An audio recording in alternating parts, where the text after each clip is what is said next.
In 10 months, she was able to get off her 11 mental health medications. Do you want to know how she did it?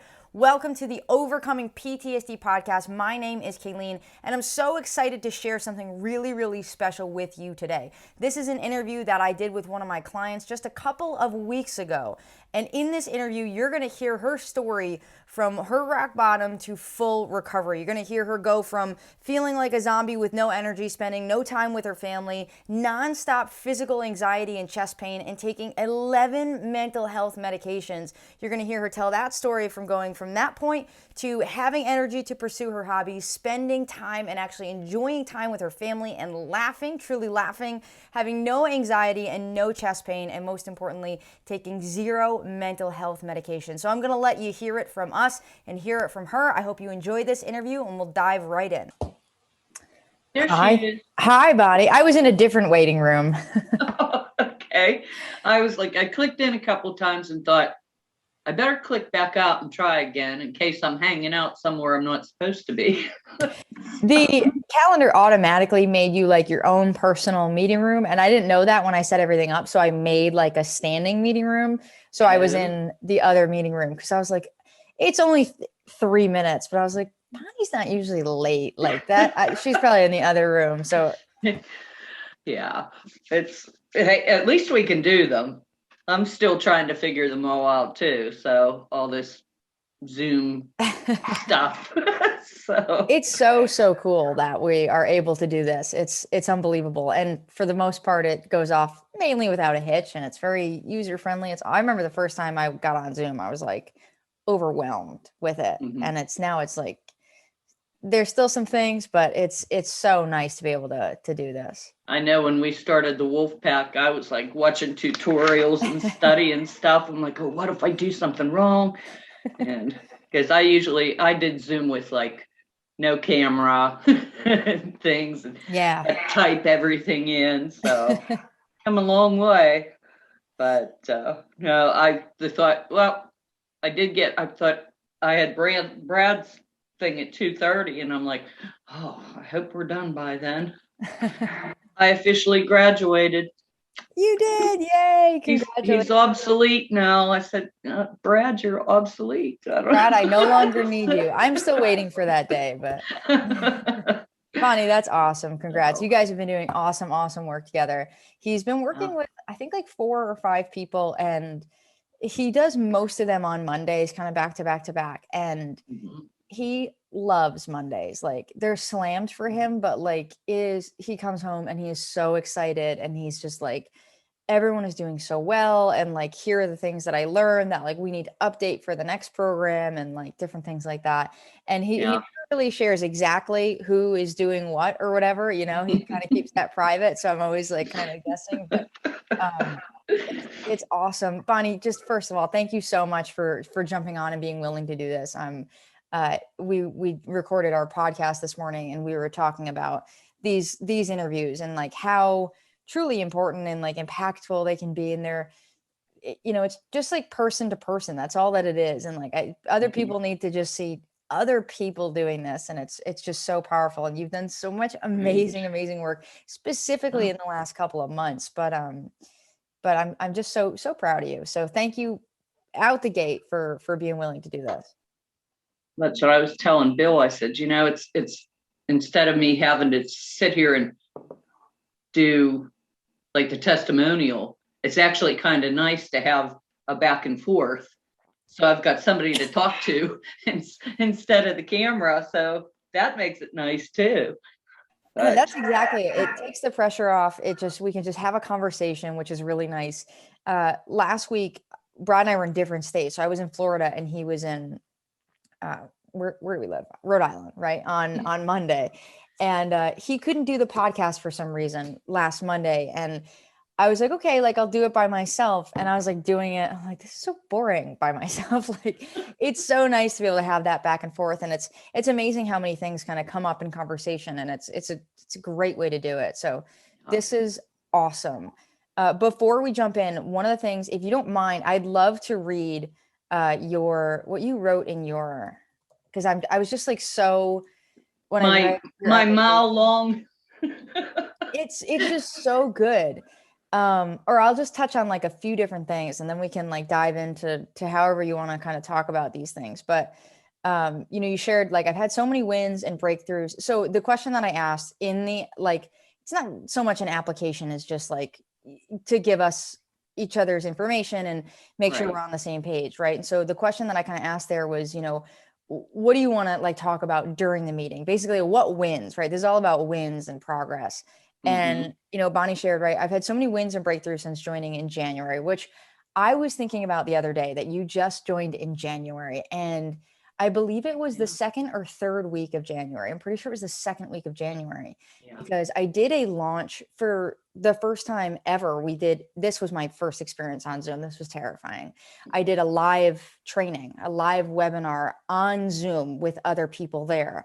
Right. And that was kind of an enrollment that we did. And then you reached out, I think like a week later or something, and you joined. And that's just amazing because then you were able to join BTU Live, which is super, super cool. Yeah. So since joining in January, right? It's November. So just 10 and a half months ago, Yeah. I started with being reminded that I had self-worth and deserved happiness. Learning the recovery tools was the first step to calming my mind and becoming aware of the negative things I was bringing into my life on a constant basis. I began to understand that my past chaotic behavior was a symptom of my PTSD, but not my true self. From there, I was able to start working through the past and begin to let go. I've learned to be aware of my thoughts and triggers. I can now flip the negative thought into something positive. I'm learning how to work my way to the root cause of triggers and reprocess past memories correctly. I no longer sit around in a stupor all day, avoiding anyone, including family. I'm able to spend family time with no panic, anxiety, or shame. I keep up with general housework, but I don't let it stress me out if something isn't finished. I love that line so much. I can't even tell you. Like, that to me is like the epitome of healing. Like, you're still a human being and like you do your best and like, but you're a human and sometimes things don't get done and it's okay. And that Yeah. is like the very best thing.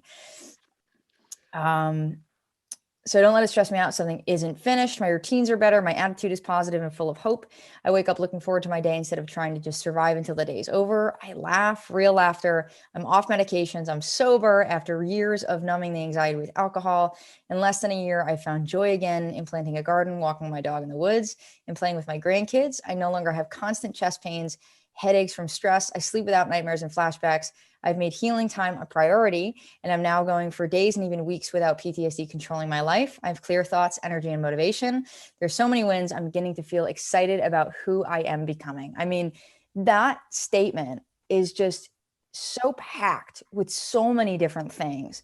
And I think just the one thing I just want to say to you, Bonnie, is like, congratulations. And I know I keep saying this and you're going to hear me keep saying this on Q&As and anytime that you're here and that you share, you earned all of that. Like you spent the last 11 months really working that. You worked the program, you crushed it. You got involved full force, right? So you got enrolled and then you got involved, involved in all the live things that we offer. You then stepped up even further, right? From being involved in the live stuff that I was teaching to continue on. You created this group within a group, this wolf pack group, and lead that group. And then you've continued to step up to the plate and really swing and hit home runs because then Brad offered coaching and there you were right on top of things. You showed up, you did the work. I mean, you just absolutely crushed it. So congratulations, Bonnie, because you've really, really earned it. Makes me all weepy when I think about it now. Like, when somebody else says it, it's like, yeah, wow. But that was it. The more I dug in, the more progress I saw. When I stayed connected, it kept me moving forward with it. And I think especially the live and the Q&As and the interaction keeps us connected with it. It's a lot harder to set it aside to do something else when nobody's there a couple times a week going, take action, take action. Making you type it in the chat box there, right? Yes. Yeah, I really do think that helped with the connection and the momentum and the community itself too. Connecting with people on there and understanding that PTSD is such a lonely place because unless somebody's going through it, they have no idea what you're dealing with. I mean, you don't even know half the time what you're dealing with. So to be able to talk to other people and hear other people struggling and hearing them make, progress really pushed. And then, yeah, it's been 10 months and I dug in, but it's because I was so sick of living like that. And once you get a little taste of it, it's like, yeah, give me the buffet. So, and it made it, I could see difference. The more I did the work, the more difference I could see. And like even now, this working with Brad, how much that amped up what I was already doing. And, until I could say, well, Brad, I don't need you anymore. and that, I know that's your goal, is for us to be able to say, we got it, I understand it, I'm feeling good, finally. But to be able to stay connected, because I was like, I'll be in the Q&As, you won't get rid of me yet. So, I'll never get rid of you, Bonnie. So, but yeah, just like when I was going over the questions last night and I'm like, wins, oh man, and the list just kept going. And I mean, just so many changes. It yeah, I just told him today, I said, I'm having to dig for things that make me feel bad. I can't, like, I'm not living it, it's not here. So I actually have to go in and really work to find something to work on. So to me, that's progress. I mean, I just feel like a different person. And It's so unbelievable, Bonnie. And like the way that you said it, like specifically with the community, like even you, like when you're in the depths of it, like PTSD trauma, like even you don't know what's going on. Like how could people who've never experienced that possibly know what's going on, right? And like, of course, we want no one to experience that. And at the same time, it's really nice to have people that get it, that understand you at some level, which is so, so interesting because, in that group, we all have this common thread, which is PTSD, which is trauma, even though, you don't necessarily know what each and every person has been through. You have this foundation together. And I will share with you, the first time when I read your application, when I read that, like that, it made me cry. It just like the amount that you've won and the amount of work that you've put in. And that's one of the things that I wish I could just like grab people by the shirt and just like look at them and just tell them like, just do the work. yeah. If you do the work, you get the results. It's like, it's so simple, like logically. And I also love how you said, like, you get greedy, right? You want more and more. And that's how it is. And like, I just, just start, just take a step. You don't have to, take leaps and bounds, just take a step. And you're going to start to see that progress fairly quickly. Well, and I think in the beginning, that is like, the steps are small. Like, it's not like, oh, you go in there and you're like, boom, you got to start working on this right now. I mean, just the recovery tools, working with those put me in a mindset, like I was able to calm down things in order to even think about what is in my head. When the triggers are hitting you, you're not thinking anything. And so just being able to get in that calm place and have myself calm down, people don't understand how important that is. Now, I know some people probably start and they're like, what is this? This is not what I wanted to work on. But it made all the difference to do that and to do the mindset. And one of the first things, because I know you had asked, what was turning points for you? And one of the first things that I remember hearing you say was, would you treat your dog the way you treat yourself? And I was like, wow, yeah, I wouldn't treat anybody the way I talk to myself and things. And that really stuck with me every time I would start the negative crap in my head. And so that was a big thing. And the other one was, when you have PTSD and you have done some really crappy things in your life, and so you're lugging around all that baggage from the shame and guilt and, embarrassed, and you've embarrassed your family and things like that. And when you said PTSD, the behaviors are, how did you put it? The behaviors are like having a cold, and the behaviors are your symptoms. I'm not supposed to cry while we're doing this. You're okay. It was like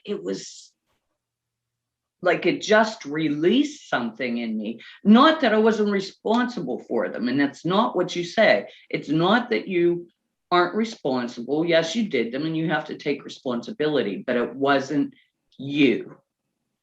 And that turned everything around for me, because half of what I dealt with for so long was feeling guilty and ashamed, didn't want to go places where anybody remembered me being there.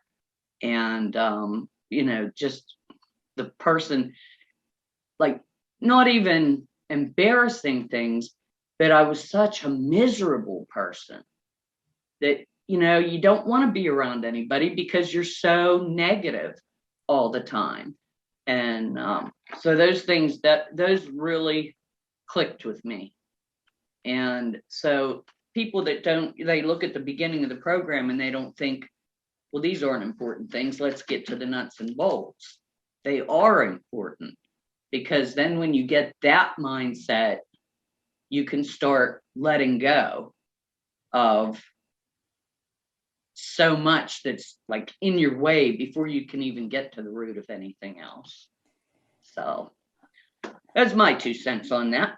That's amazing, Bonnie. And thank you so, so much for sharing that, because those are 2 really big moments, right? Those are 2 that really resonate with me too. If I had to pick out some of my favorite moments in the program, those are 2 of the best. Would you treat your dog this way? Because that, for most people, especially people who have so much self-hate, and our dog people specifically, they're just dang, you don't really truly see that. And I love the comparing the symptoms of a cold to the symptoms of PTSD, because those 2 things actually align very closely, right? Because you have those things, you do those things, we'll call it a sneeze, right? A lash out, whatever it is. And then you kind of circle back to that negative thinking and that self-hate and stuff like that. And so they do very much go hand in hand, and they're really, really powerful moments and powerful things for people to see and understand that, you don't blame someone for sneezing, but you do ask them to cover their nose, there's some responsibility involved. But especially nowadays, you don't want to be sneezing, right? But you want to just take the right measures. You don't have to feel guilty for sneezing. Yeah. So that's really special. And that's awesome, Bonnie. I love hearing about turning points, because, and I'll ask you one more, and I know we're not even kind of following our questions here, and we totally can. Specifically about turning points, do you feel and you certainly don't have to share it if you don't want to, do you feel like you had a turning point? For a lot of people, they have a turning point, when they enroll in the program. That's a pivotal kind of moment for a lot of people, where it's okay, I'm going to take this jump. I'm going to take this leap. I'm going to lean into this. Or you had said, I got so sick of living like that. Do you remember a moment for you where you're something needs to change? Before I saw the post with your video on it, I had just gone through trying to go on medications again, and they actually made me worse. And I had gotten through the holidays and things, but it was okay, I survived. And then all the emotions that I had been holding on to, my mom had passed, there were just a lot of things all hit me. And I didn't know what to do with them at all. So I pretty much was sitting around in a chair like a zombie. Just the medicines didn't work, the therapy's not working. My husband said, I don't know how to help you. And I'm like, well, I don't either. I really don't. And I watched your video, and you could have been telling my story. When I listened to you saying, I'm laying on the kitchen floor, I've got holes in the walls, and I was like, oh my God, it's me.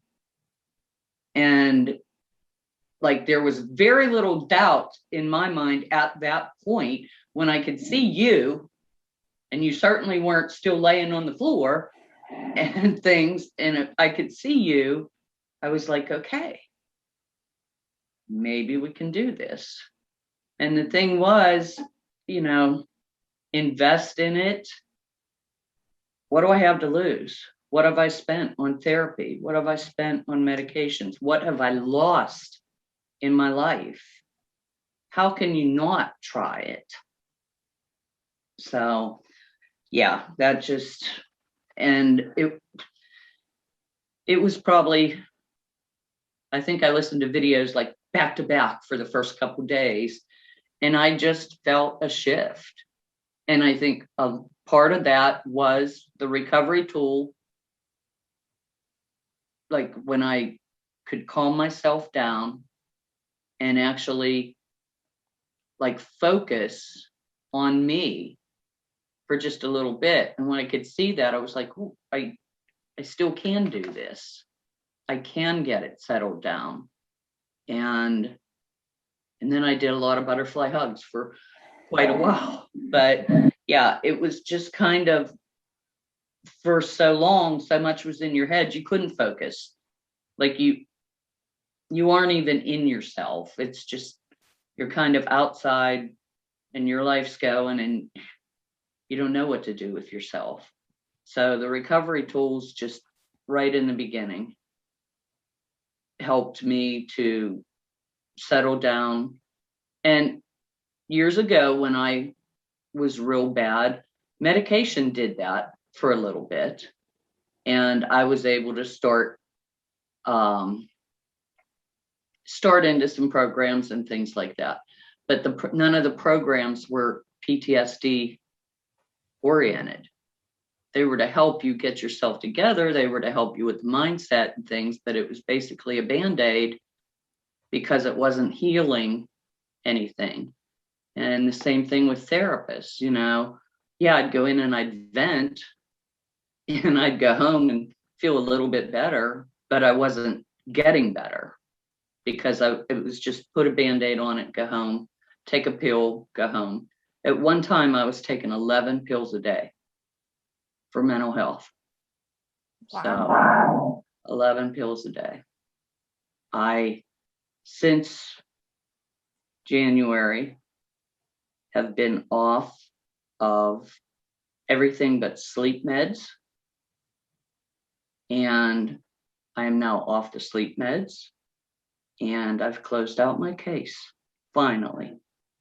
I was afraid, I've kind of been like, don't want to close it out. What if I need it again? And you don't want to go through all that again. But after the last time I went to see her, I know we had talked in Q&As, and I'm like, I really feel like I'm okay. I can let this go. And so last week, I think it was last week, I was supposed to have my last appointment. I had to reschedule. She had to reschedule. I was like, it's okay. I'm done. I don't need to come back.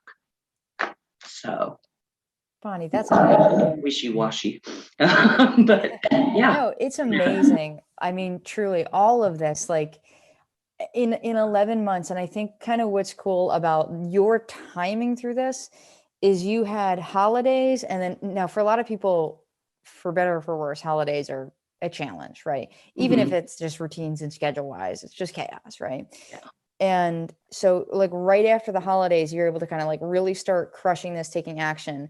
And now like seeing yourself, that's sometimes how I compare myself like year to year, right? Every year around my birthday is when I set goals and like, okay, who do I want to be in this next year? So little cues in like our our life can, sometimes do that. And holidays are one specifically that, I reflect on, like, what was it like last year, or 2 years, or 10 years ago? You kind of think about different things like that. And I think that's kind of interesting that you have that timing, or you had that timed in a really interesting way, where it's like starting just after, and then like really just getting to this point, as we're kind of approaching that season again, is just really special and really powerful. So thank you for sharing that, and all that you did, right?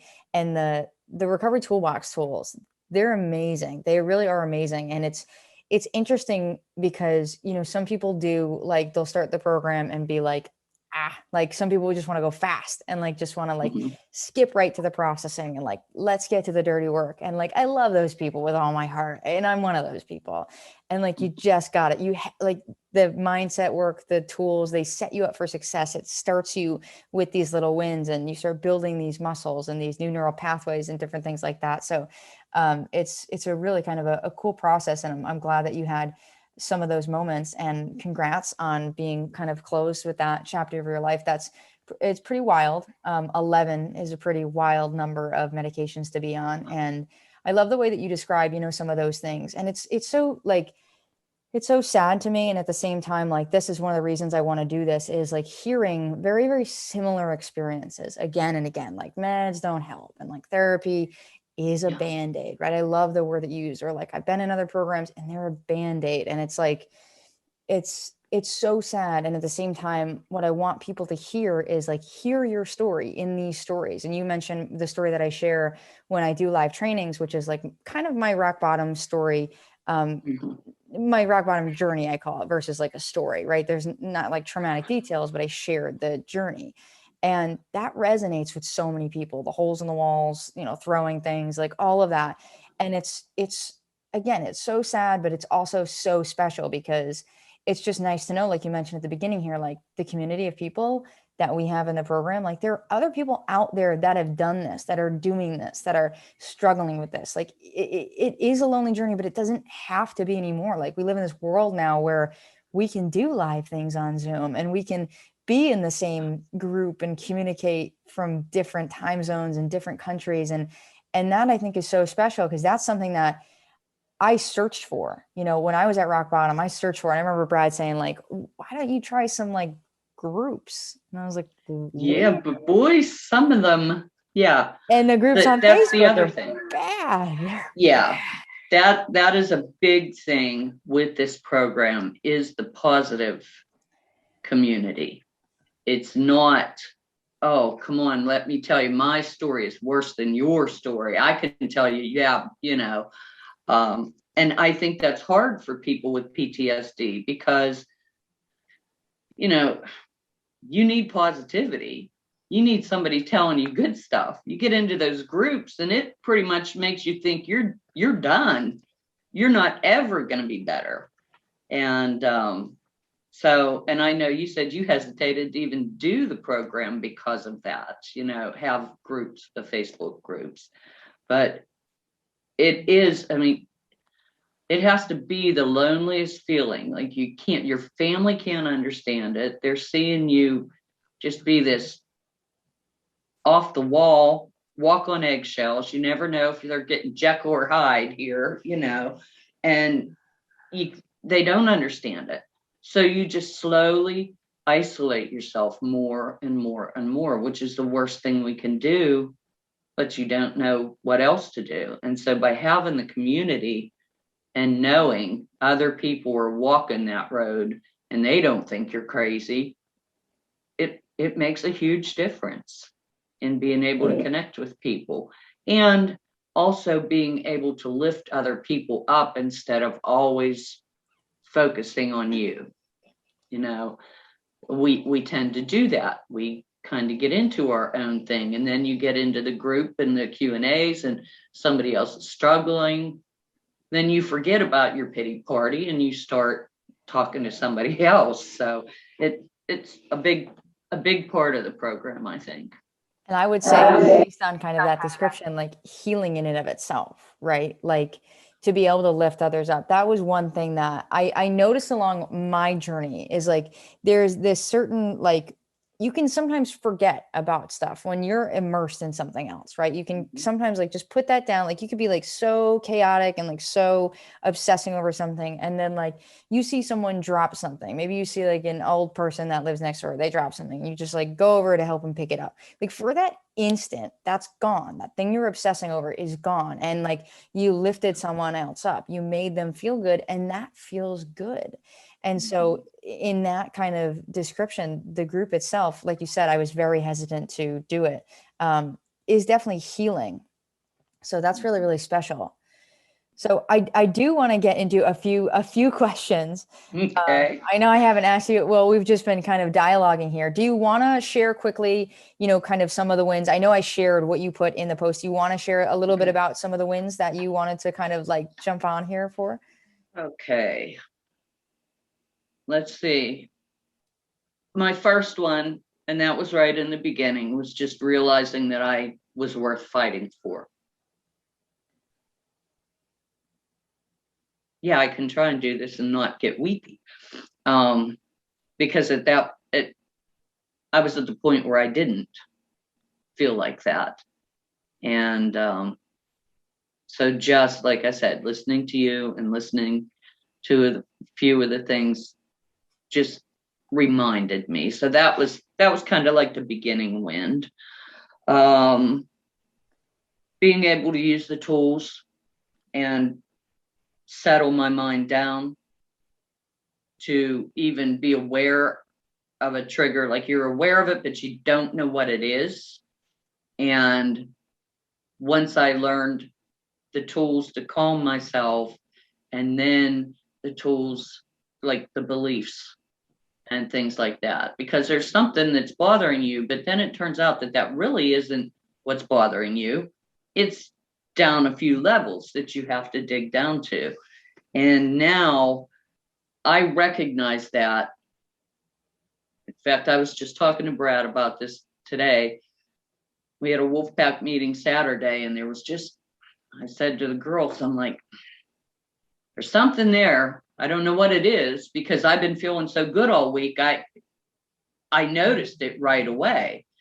And in 2 days, I was like, okay, now I see what it was. And I was able to start working through it. And that has been a big, big thing for me, especially in this past couple weeks, is recognizing as soon as something starts in my mind, or anything, any negative feeling at all, recognizing it and either being able to work it through, or it goes on my list and I'm like, okay, that's the next thing you have to work on, and figuring out where it came from. So, which then starts to make you guys obsolete, because because I'm like, I got it now. So that was a big win for me. Chest pain. And this has been like the last 3 weeks. I had nonstop chest pain, and with, I've had 3 heart attacks. Chest pain's a scary thing. And it was just constantly there. And when I did like the protector work and things and work through, there were a couple of, there were a couple of things that were my main triggers that I unloaded for the most part over the last couple of months. But that chest pain was there for so long. And so on top of just having triggers and anxiety, there was more anxiety because I'm like, am I having another heart attack? So it just kind of kept building up. And I have not gone for more than a few days without that until the last couple of weeks. There has been like almost none. So that in itself is a big win for me. I can finally start feeling like, okay, I'm going to survive now, and I'm going to live. Not thinking, people wouldn't, I guess you wouldn't look at pain and things like that and think that it's a mental thing, but it was. It really was. And so that was a big, big win. And of course, I told you about the medications. Um, Being with my kids and doing things with the kids, you know, that's probably one of the biggest, because I felt embarrassed to be around them. I felt like I was just, um, like I said, negative all the time, and family gatherings. And that's what I'm looking forward to this year. The holidays are coming up, and I literally would just, I didn't want to see the holidays. I want, in my mind, I want that Hallmark holiday, but we had so many bad holidays. We had so many uh, not quite sober holidays, because I was just trying to deal with it and not be so crazy and things. So this year is going to be a different kind of holiday with no wine. Yeah, 45 days, no binge. So just like feeling good. I'm not in a panic. I'm not, the house has to be absolutely spotless, which it never ever is, but you think it has to be. And things that just would have me miserable before the holiday even comes. So I'm really looking forward to new things for Christmas time, and being able to, like, my daughter will call me and say, hey, do you want to go somewhere? My reaction before would be complete panic. No, I don't want to go. Don't have time to go. I never had time, but I had all kinds of time to sit around and mope. And, just being able to say yes and do family things again. And I'd lost that. I I just felt they had a better time if I wasn't there, and now, we can have a game night, and we're getting to that time of the year where we can do game nights again and actually laugh and enjoy it. And yeah, laughing is a big win with PTSD. If you can actually laugh and laugh out loud, you're making progress. So yeah, that there's lots of wins. I can just keep filling those out. That is awesome, Bonnie, So and a much. huge testament to like your mindset as well, right? When I heard you say at the beginning of the call here today, you were just like, I started writing wins and I could just keep going and going and going. Like, Yeah. if I had to guess, if I had to make an assumption, in January you probably wouldn't have felt that way if I put that question in front of you. No. So, a huge No. testament to No. your mindset. And I love what you said about the holidays. One thing I learned this from my trainer. I work out with a group of women, and there's a trainer, and he says, because we work out, there's so many holidays, so many holidays. There's like so many Monday holidays, and we work out on those holidays. And I work out at 5:30 in the morning, so it's like a very early thing for people. And so some people have those holidays off of work and stuff like that. And we always show up, or like the day before, he's like, listen, your health doesn't take a vacation. And he said it the first time, and it struck me so hard. Like, your health doesn't take a vacation, your safety doesn't take a vacation. There are all these things that, like, you can't just step away from and ignore, for a day, for a season, or whatever it is. And holidays are an interesting time. You've probably heard me talk about it on the Q&A. I like to use them as a challenge specifically to routines. If you can continue to hit your goals, and you can adjust them, of course, right? But if you can continue to hit those goals during the holidays, the rest of the year, you got it on lock. Like, you totally have Yeah. it down. So I think that's super special. I love what you shared about your family and getting that time back and laughing. Like, I remember after not laughing for so long, having this like belly laugh. And I remember Brad and I, like, when we had our like first like big laugh together after many, many years, we kind of looked at each other and we were like, weird. Like, we didn't Yeah. even realize it was missing, Yeah. and it's so, so special to have those things. So again, congratulations, Bonnie. It's been a Yeah. heck. I've had that, everybody in the room look at me when I laugh, because that's like, where did it come from? We haven't seen that in a very long time. And then of course, my flower garden all year and my seedlings, that was a lot of that was healing for me, but it also, it like represented the growth and things. And it was just something that I could enjoy, when for years, a garden to me was depressing because it was something I wanted to do, didn't do, or did and didn't finish. And this year I was able to be like, no, I'm going to do this. And so what if there's dirty dishes in the sink today? And for a long time, I wouldn't let myself do that. But there was something you said about the holidays that made me think, man, it totally flew out of my head. But the gratitudes. Yeah, the planner was a big thing, because when you first start, it's like, can you even find 3 things to be grateful for? And just that in itself, when you sit down and every day and you think about it and you go, yeah, I can fill that out real easy. When you're in the midst of everything, you don't think there's anything to be grateful for.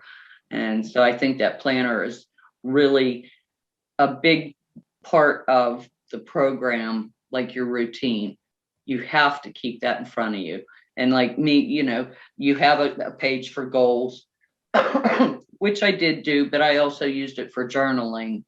And, I journaled off and on for years, but nothing steady.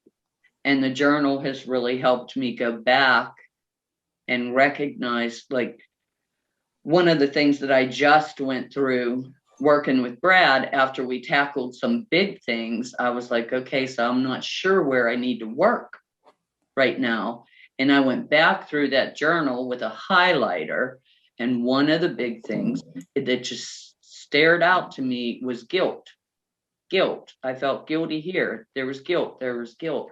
So you're putting this thing down. And if you get into routines and do it all the time, you don't even realize you're just kind of putting all your thoughts in there.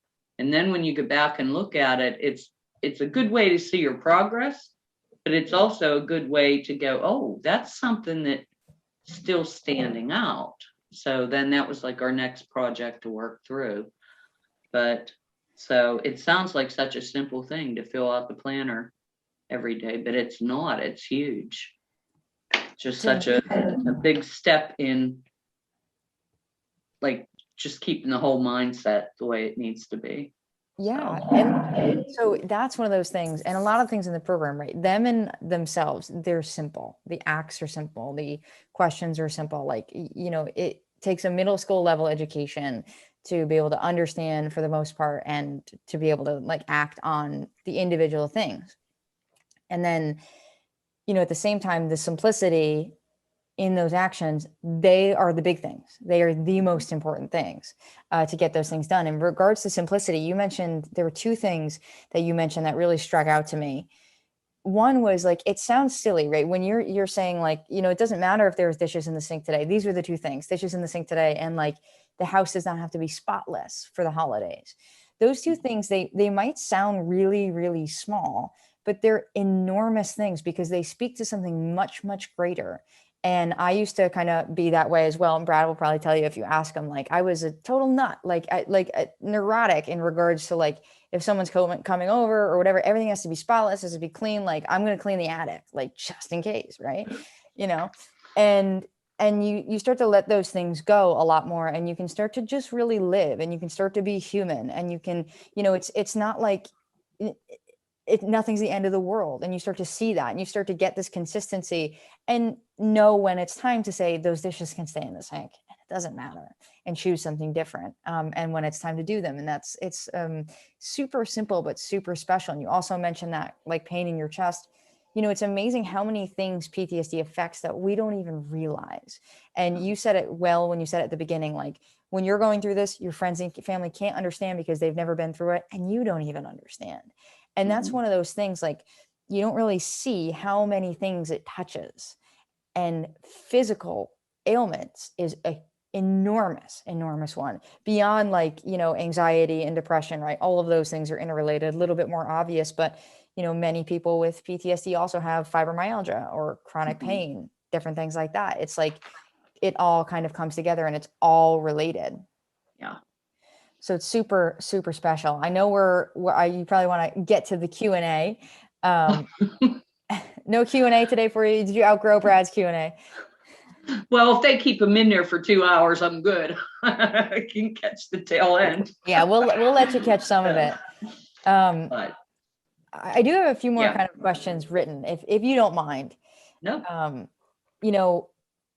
One of the big questions, I love kind of asking this question is, why was doing the work in the program worth those wins? Like better than anyone, right? You're in it, and like day to day, right? Days drag, years fly, right? So I'm sure this year, in the scheme of things, has like really gone fast, because all of a sudden we're here in November. And at the same time, it's like when you're in it day to day, like you have to commit yourself and do the work and take the action and show up. And so like it can be kind of a two-part question, if you don't mind, but like, why was getting yourself in front of the information and getting yourself to take action worth it? And then beyond that, how do you feel like you were able to continue to put yourself in front of the work and do what we would consider the hard thing, right? The easier thing is to watch TV and have a couple of drinks and take a couple of pills, right? So how were you able to get yourself to consistently kind of take that action, and why was that action worth what you have?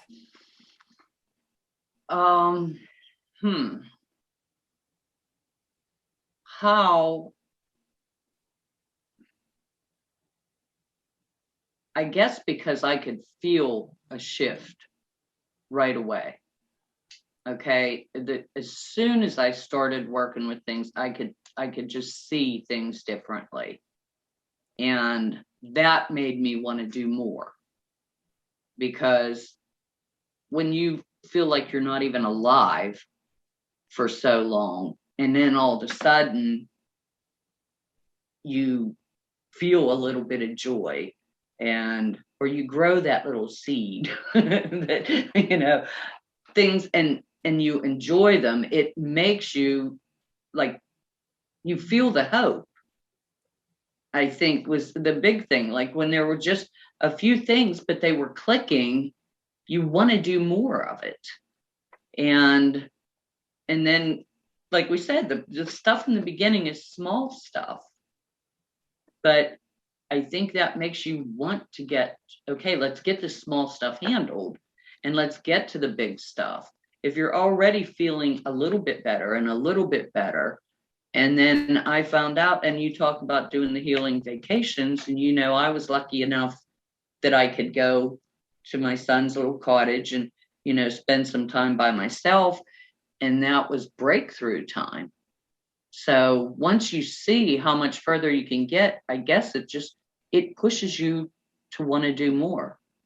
And, I went so long without having a life. And when you can glimpse it, it's like, that little brass ring on the carousel. And you just, once you feel like this is possible and let's get it done, if that makes sense. Tons of sense. Once I felt like it's working, I didn't want to stop. And there were times when it was like, I had to tell the kids, okay, I'm not there yet. And they're like, kind of eye roll thing, like, really, Casey wants to go somewhere today. And I have to say, no, I have my BTU class today. And you can just kind of, you're not even in front of them, but you can kind of feel the eye roll, but I know what it's doing. I can feel it. And the more I take the time now, the better quality of time I'm having later. And I've seen that as I spend time with them. It's good time. I'm not anxious, so I want to keep working and get it healed, so that's always good time. Not, oh, what if something comes up again? And what if I can't handle it? So I guess that's what pushes me. Yes, it's worth it. It's all worth it. My husband sees it every day, and he's even talked to them and said, yes, she's, this is something she needs, and it's working. I can see it. But they're not here day after day and things, so they don't see the everyday things. But I think they can see some of it when we're doing things together. But yeah, I mean, why would you not want to keep doing it if you can finally have a life that's better than life you've had in years? So, does that answer that? For sure, Bonnie. And that says it all. You being willing to say, like, hey, like, I am putting this time in for myself, and I'm going to be able to give that time back to you in spades, but I'm just not there yet. Like, that says it all, because a lot of people really struggle with that idea of, like, you put this time in for you, and it serves you and the people in your life forevermore, right? And it's not a small commitment. Like, it is a big commitment, and you're talking about 10 plus months of, like, putting this work in consistently.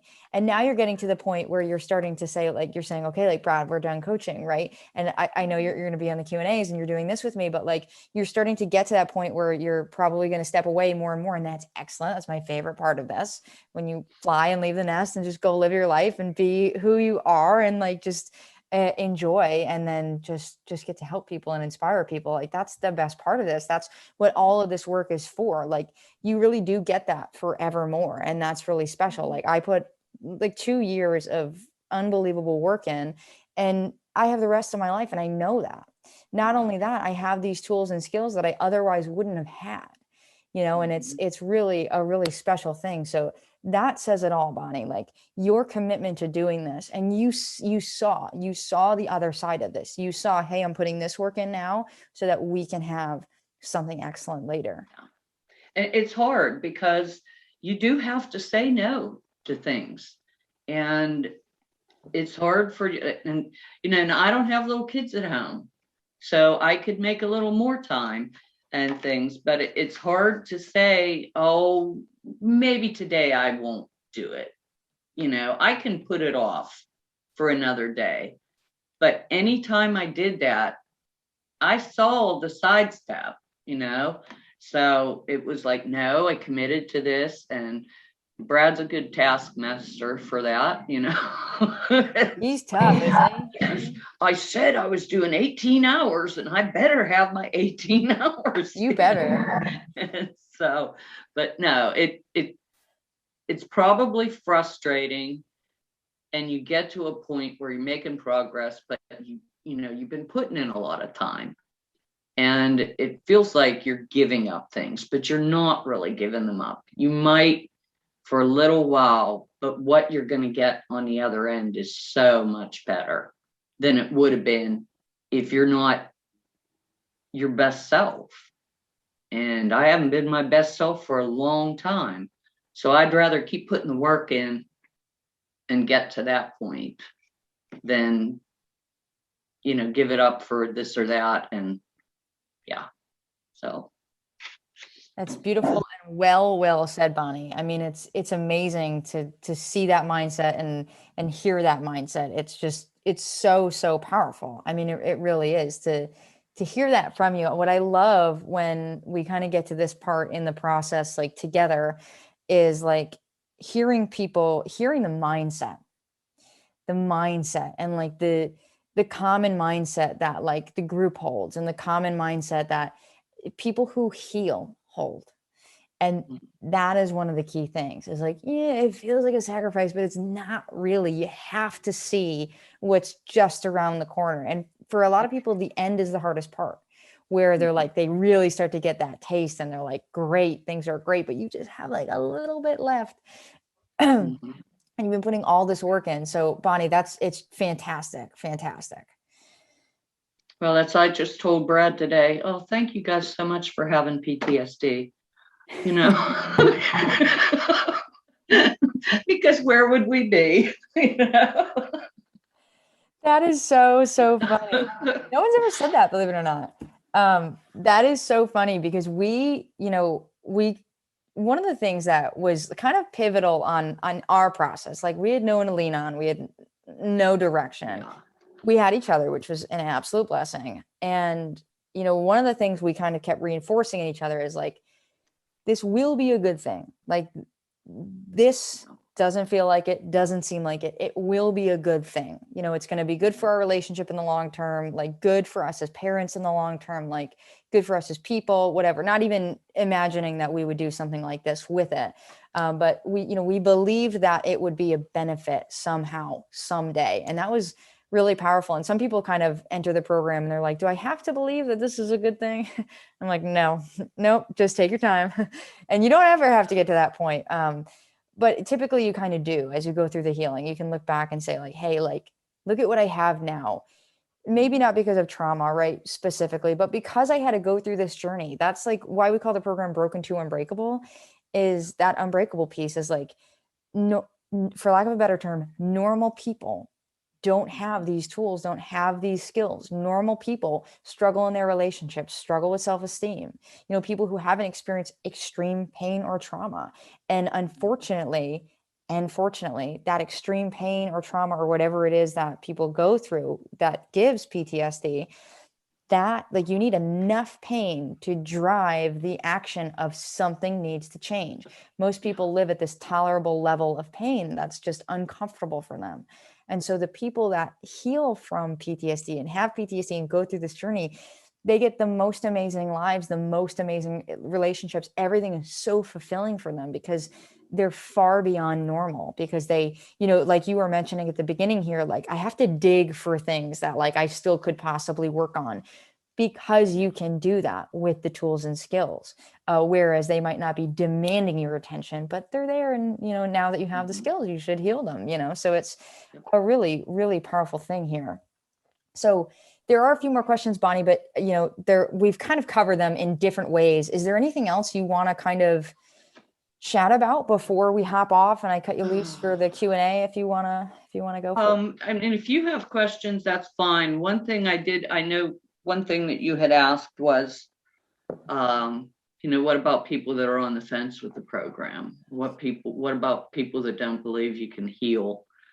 I mean, they can just get inside and listen to the stories, because mine isn't the only story. You've got people that have done this and they've come through much more in different ways than I have.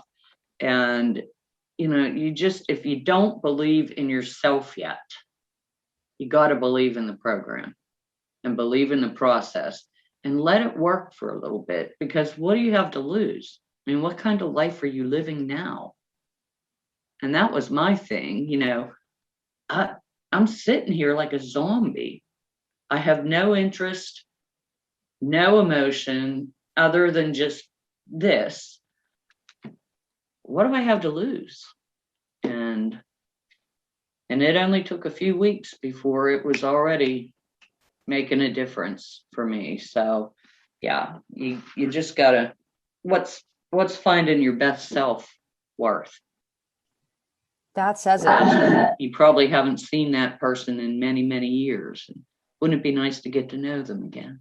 So Seriously, and I know that feeling, that feeling, Bonnie, that you described, like that. A lot of people feel that way, and it's hard. And that like line really does say it all. Like, what do you have to lose by trying this? Like I know some people are afraid of the hope, right? And they're afraid of like, okay, like if I start to feel hopeful and I get hurt again, and it's like, listen, like you don't have to believe in full recovery. Just take one tiny step. Just try. You don't even have to believe, right? Just see how it can go. And Bonnie, one of the things I'm sure you're aware of, right? So this past year, I wrote a book on the recovery toolbox tool module, right? Which is all those different tools.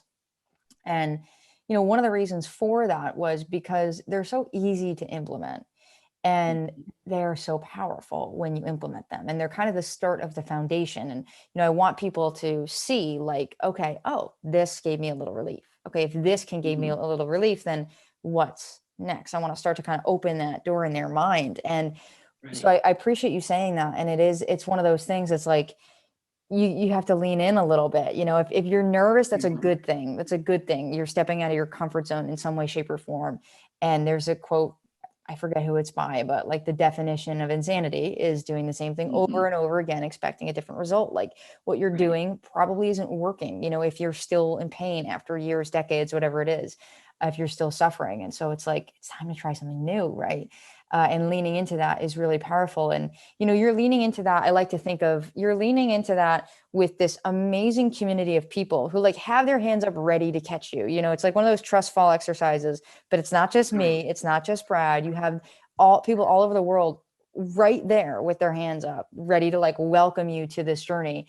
And it's super cool and it's super special because it's about you. And at the same time, it's about something much bigger, right? Which is just kind of this general world of mental health and general healing, and showing yourself, right, that you can heal. And it's about your family and your friends and the world. It's just like it's a really kind of beautiful journey. So I appreciate you saying that, because a lot of people are on the fence, and a lot of people kind of get to this point where they're like, I just don't know, I've tried so many things. And like that's the reason that we're here, because you've tried so many things. I was in that same position and they don't work, but there is something that works.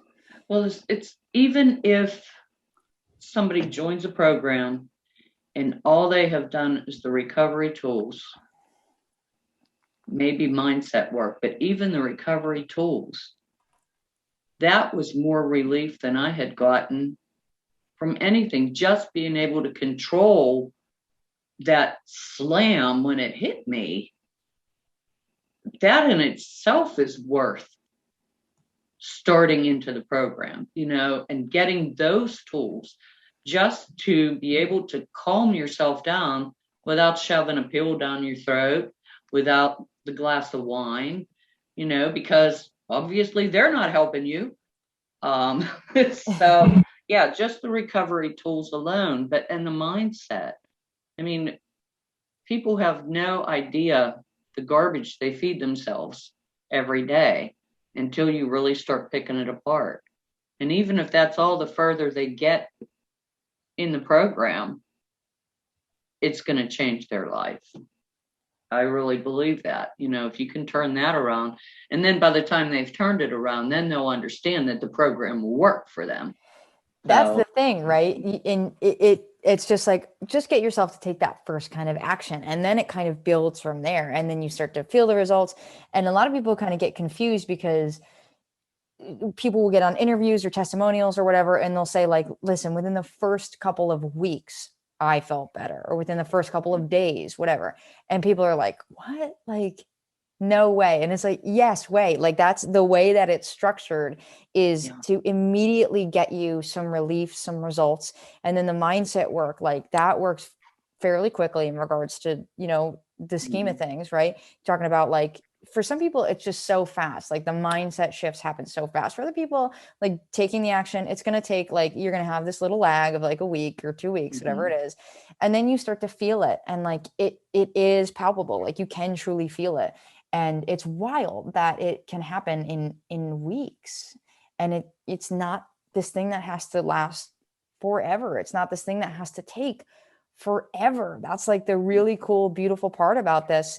I always say, like, if I were back at rock bottom and I had the program that we have now, if I knew everything that I knew now, like I think like 2 to 3 months, like that would be all that it took for me. Right. And of course there's a little time does play a role in regards to some things like awareness things, but that's something that, again, with the tools and skills I have now, like could be easily kind of expedited. And that's pretty wild. It's a pretty wild thing to kind of think about. And you even think about like 11 months, or 10 months, 10 plus months is like such a short period of time in the scheme of things, not even a year. And so I kind of have a question, and you might have kind of touched on it earlier.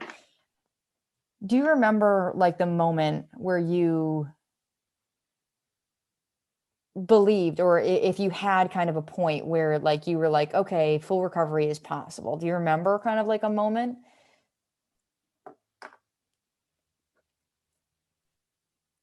Is possible.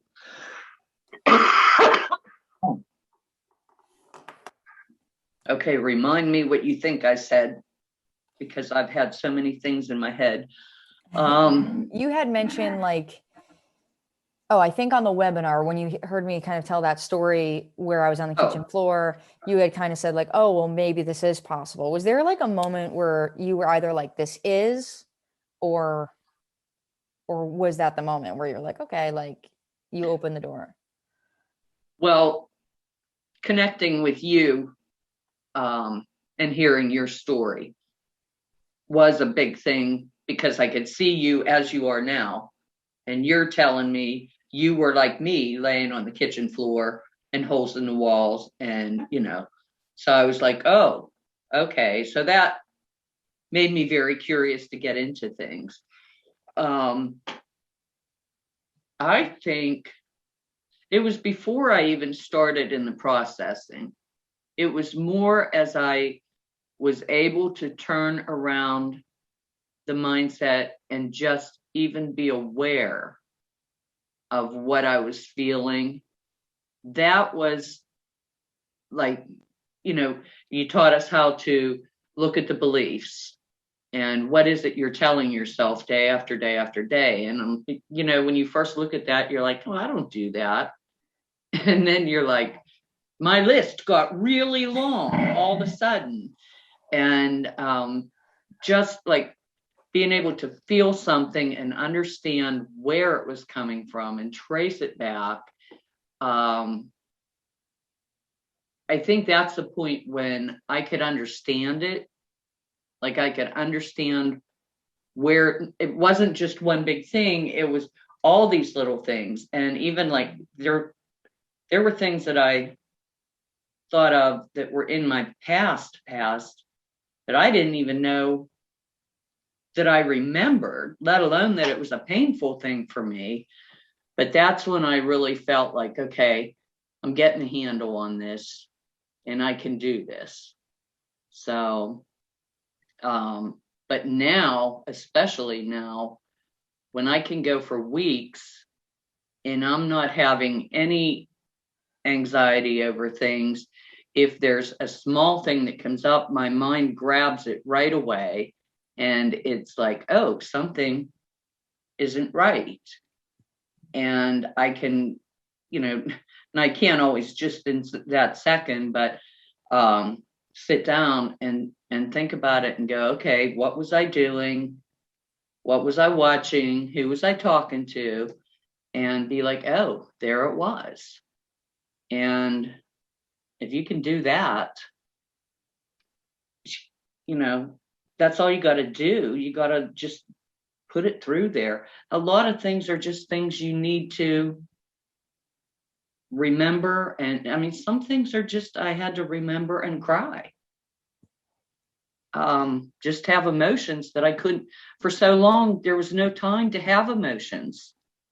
And so, yeah, I think after I got the mindset and understood the beliefs and like how to turn things around, was when I knew I was on the right track. Like when I could tear it down and see all the different pieces and be like, okay, so there's your problem there. Then I knew I was kind of on the way up. So That's powerful, right? All that mindset work. It's so interesting because there's so many big shifts that happen there. And it's like, we put that work on paper, but it's all happening up here, right? You're building this awareness. Basically, all that it is knowledge and learning how to kind of gather that data from yourself and like get that knowledge from yourself. Because what's cool, I think, about the journey is that like we give you the tools and skills and like the roadmap and everything to follow, but like you have all the answers inside of you. We send you a blank workbook.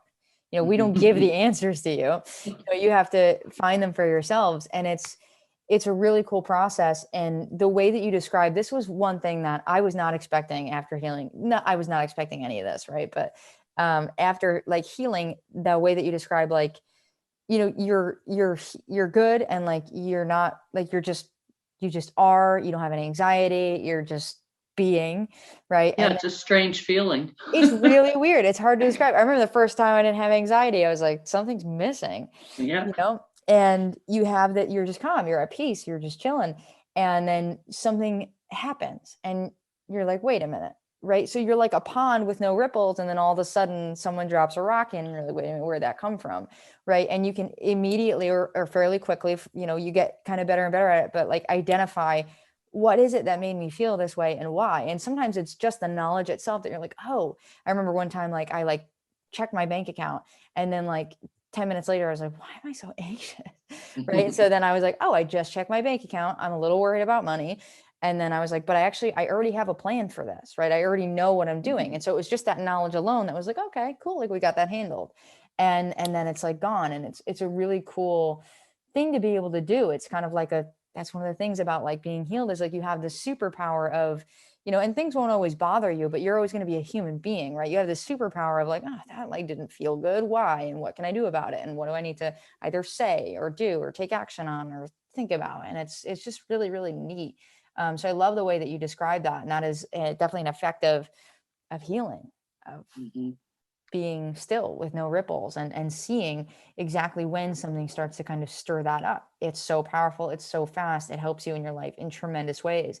And when you're not healed, when you're at like rock bottom or somewhere along the journey, it's just everything is making waves and like you can't tell where anything is coming from. And so that mindset work, like the awareness, you're kind of sorting, you're saying, okay, this is why this is why this, you're like really gathering all this data and like understanding this inner world, and it's really powerful. So that's cool that's where you started to see like, okay, like I'm starting to understand, I'm starting to be in control and show myself that Mhm. I can be in control. That was like a huge thing for me. I like did not think I'd ever be able to be in control of my thoughts Right. or anything like that. And then you start to gain that control, obviously seek more of it and get that understanding and that kind of power, right? You get this like power, this like confidence, like I can do this. So that's really Yeah. awesome, Bonnie. Yeah. When you can recognize the different things, like we talk about the inputs and things, and something that I wasn't even aware I was doing, but like watching something on TV. And I realized that I was getting really rattled about different things. Well, what I started to notice was, okay, a hospital scene would throw me because of my episodes with the heart attack and things. So the hospital thing's throwing me. Bullies. And I didn't even realize I had an issue with bullies. But as I was digging through everything, I found that out. And so there were things that I started to avoid. And Hallmark and I became very good friends because I couldn't watch all those different kinds of shows because they'd trigger me. But yet you sit there and you get triggered, and you're just sitting there miserable, but you don't know why. So it really helps you to start going, ooh, okay, that's not making me feel good. And so a lot of that mindset work really started to make sense of a lot of emotions and feelings and things like that. So yeah, it seems like a small thing, but it's not. It was really important. Those little things add up, and specific to TV, right? I use the example usually. I always pick on Shonda Rhimes. She's the writer of Grey's Anatomy and many other amazing shows. And I always tell people like stay away from anything Shonda Rhimes does because she's so good that she's gonna get you. And I remember watching Grey's Anatomy when I was in college, and Brad would come home from work, and I'd be like, like you're late. Did this really wild, crazy cinematic thing just happen to you? And they'd be like, were you watching Grey's Anatomy? And I was like, yeah, I was. And it was the season finale. So it was like extra big and bad. And it's so powerful to notice those little things that stir you up, right? Because you don't realize, you don't notice. And Hallmark is a very safe bet for for an input. Yeah. Be like, you're watching those boring old lady movies again. I'm like, yes, I am. So, Brad has an aunt that we actually used to live in her. She had a little cottage, and she lived with us for a couple of months. And she's like just the epitome of like a Hallmark queen, like just popcorn and Hallmark movies all season, all day long. And it's just it's a fun thing to do, and it's one of those things like if you're gonna watch TV and movies, like They're very predictable. They're very sweet. They always have a happy ending. Like that's definitely the way to go. Yep. As much as people hate on them, they're the way to go. But I do, Yeah, gotta have the feel good stuff. yeah, especially like this season. I love Christmas big time, and specifically like the Hallmark Christmas movies. They always just hit. They're just so awesome. Like this is the season for that. They're so much fun. Yeah. My older brother makes fun of me pretty big time for that, but Now I've still probably got some on my DVR from last Christmas season that I'm going to get to, but yeah, actually it's really calming for me. At least if I'm going to binge watch, we'll binge watch Hallmark. And the nice thing is too, then you don't really have to pay close attention. You could be doing something else because you kind of know the whole storyline. that's the thing. You can jump in at any point and understand Yeah. everything. So. So, Bonnie, I do have just kind of one more question for you, and then we'll wrap up. And it's, what would you say to someone? And there's no pressure, if you don't want to answer or if you don't have a perfect answer, but, to someone who doesn't believe that recovery is possible for them. Some people listen to our content and stuff, and they're just like, you know what, like, that's great that you guys did it. But like, for me, like, I just don't think that it's possible. Do you have any kind of wisdom on that? Well, I can't say to everybody's different kind of trauma. I'm sure that there are some people that think this is like your stuff wasn't as bad as my stuff. You don't know what I've been through. If that's the case, again, like I said, what do you have to lose? Even if only a few of the tools will help improve your day-to-day living, like getting the anxiety under control, learning how to calm down when you're triggered, taking a look at your mindset and figuring out how to just find some positive in your day. You're not doing that now. So what's it going to hurt for you to try it? And then you might be surprised. And I still, you need to do more things like this because people do need to hear. But if you get in and you look in the community and you come to those Q&As, you're going to see that everybody is having wins. Everybody's having struggles, but they're still making progress. And I can go back to when I started and see how far other people have come that have been doing the same journey with me. And we've all come. In fact, there's a couple that have really, really had some hard times since they've joined. And where would they have been before the program? So you can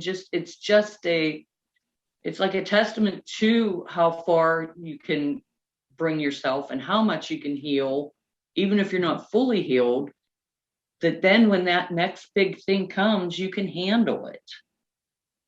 And maybe it's going to take you a little longer to heal fully, but I mean, I'm looking at them and I know, like, I can say a lot of what I was going through, I'm not living in that situation anymore.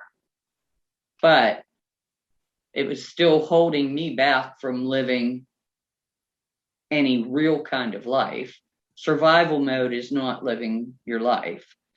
But I've also seen people that are in huge, huge challenges right now, and they're plowing through because they've got the program behind them, because they've learned to believe in themselves, and they know how to work through it. So, what do you have to lose? I mean, it's not like we're sitting around happy people. So why not give it a shot? So I guess that would be That's awesome, Bonnie. Thank you for sharing that. And, you said it earlier, like you have this community of people that they get you, they understand you, even though you don't know them yet, they've got your back. And you said it when you were just speaking here, like people just like you are winning. They're making progress, they're healing and also struggling, right? And that's all going on, right? So what do you have to lose by taking some action, by, leaning in? And I also love what you said, Bonnie, about like, even if you can just improve your quality of life by 10%, or 5%, like that's worth it. That's worth starting to take some action and starting to Mhm. try and kind of go down this path. So that's beautifully said, Bonnie. Thank you for sharing that. Bonnie, thank you so much for being here with me. I know I kept you long, but it was so excellent to be here with you. I'm so proud of you for everything that you've done and you continue to do. It's unbelievably inspiring to myself as well as the entire community to hear you share wins on the Q&As and in other ways, to have you on BTU Live. Like this year has been so much fun, and you specifically and everyone who was part of the BTU Live, I felt like we just developed such like a deep connection, and that I had Yeah. so much fun doing that. And then to see like you from day one and then have this conversation now, like I said, you really earned it. You put in the work and you earned it. And I want you to give yourself a big pat on the back for that, because it's not easy. It's not easy. The easy thing is, sometimes in the short term, the easy thing is to drink and to do drugs and to numb and to run from this and to, cope in negative ways. And, it takes some bravery to step out of that and say, you know what, I'm going to try something different, try something new. I'm going to try something good for myself. Like that takes courage and that shouldn't go unnoticed. So congratulations on all that you've done, Bonnie. Again, thank you so much for being here with me and being willing to do this and being willing to share everything that you have today. And we all thank you guys. We thank you guys for your journey and for, it can't be easy, first of all, to step out like you did in the beginning and say, hey, I had this journey. Most of us don't want to share that. And, but I know you guys put a lot of work in, and it just, you're giving people back their life. So, well, thank you. Thank you, Bonnie. I appreciate it. And it's amazing to be in this position now. And you've heard me share before, I had to be convinced to do this at this level. And it's worth it. It's so special. And sometimes it's like, oh, I have to tell the story of rock bottom again. But it's worth it because it resonates, and there are people still there and people just getting there. And I'd like to catch them, before that.